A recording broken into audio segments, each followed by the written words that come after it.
Seperti sel E. coli prokariotik ini mereplikasi dirinya sendiri dengan cepat dan efisien. Bagian dari proses reproduksi aseksual adalah kemampuan sel untuk membuat salinan DNA yang identik sebelum pembelahan sel terjadi.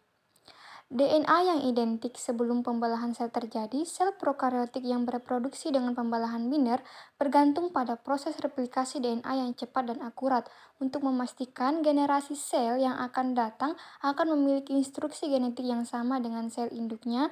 Struktur DNA membantu dalam kecepatan dan ketepatan replikasi DNA beruntai ganda. DNA beruntai ganda adalah polimer dari dua untai nukleotida yang berikatan hidrogen satu sama lain untuk membentuk rangkap ganda heliks. Nukleotida adalah molekul yang terdiri dari gula deoksiribosa, fosfat, dan salah satu dari 4 basa nitrogen.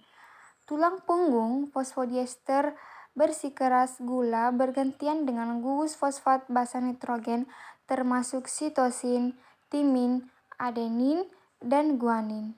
Sitosin membentuk 3 ikatan hidrogen dengan guanin dan timin membentuk 2 hidrogen berikatan dengan adenin. Ini disebut sebagai pasangan basa komplementer. Heliks ganda akan memiliki satu untai yang berorientasi pada arah 5' ke 5' relatif terhadap gugus hidroksil dari gula deoksiribosa dan untai lainnya berorientasi pada 3' ke 5 arah utama. Ini menunjukkan sifat antiparalel dari untai ganda pasangan komplementer dalam struktur DNA memungkinkan replikasi dilakukan dengan cara semi-konservatif. Setiap untai molekul DNA digunakan sebagai template dalam pembuatan replikasi untai ganda baru. Dimulai dengan ganda DNA beruntai dipisahkan dan masing-masing untai asli yang disebut untai induk digunakan sebagai cetakan untuk pasangan basa pelengkap nukleotida untuk membuat 2 molekul baru. Replikasi DNA terjadi pada arah 5' ke 5' menambahkan nukleotida baru ke ujung prima. Replikasi untai DNA yang baru terbentuk akan dimulai pada area tertentu dari molekul yang disebut asal replikasi.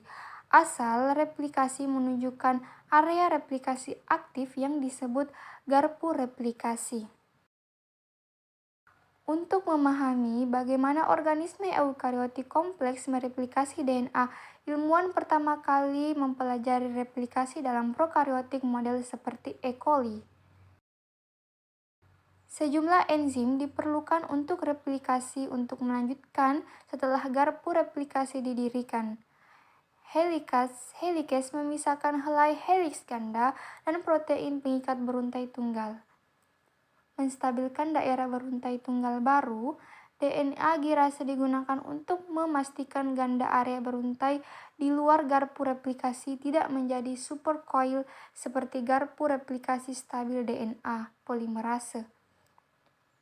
Penambahan nukleotida baru ke untai anak yang sedang tumbuh protein lain seperti klem beta dan pemuat klem membantu menahan DNA polimerase di tempat pada urutan pendek DNA dari RNA yang disebut primer. Primer harus dipasangkan ke untai cetakan oleh enzim primerase karena DNA polimerase tidak dapat mulai menambahkan nukleotida tanpa primer.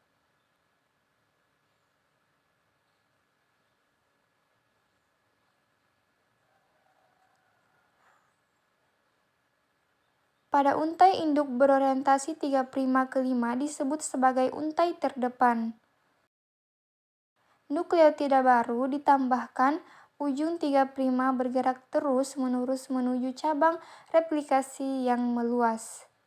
Sintesis terputus terjadi pada untai induk yang berorientasi 5' ke 3' disebut lagging atau untai dan selesai dalam segmen yang disebut replikasi fragmen Okazaki.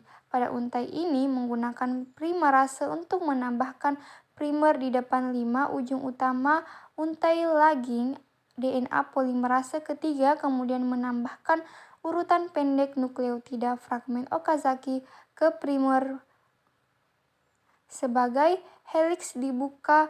Lebih lanjut, proses ini berulang sampai seluruh untai direplikasi.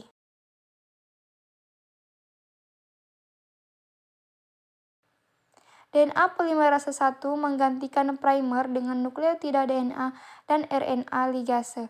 Digunakan untuk memastikan ikatan antara fragmen dan nukleotida yang diganti setelah untai terdepan dan tertinggal menyelesaikan replikasi mereka. Dua identik salinan molekul DNA menghasilkan proses replikasi DNA memungkinkan sel bakteri aktif membelah untuk memastikan semua sel anak memiliki instruksi genetik yang sama. Dengan sel induk memungkinkan mereka berfungsi dengan cara yang sama sehingga populasi bakteri dapat tumbuh meningkatkan jumlah individu dalam sebuah koloni.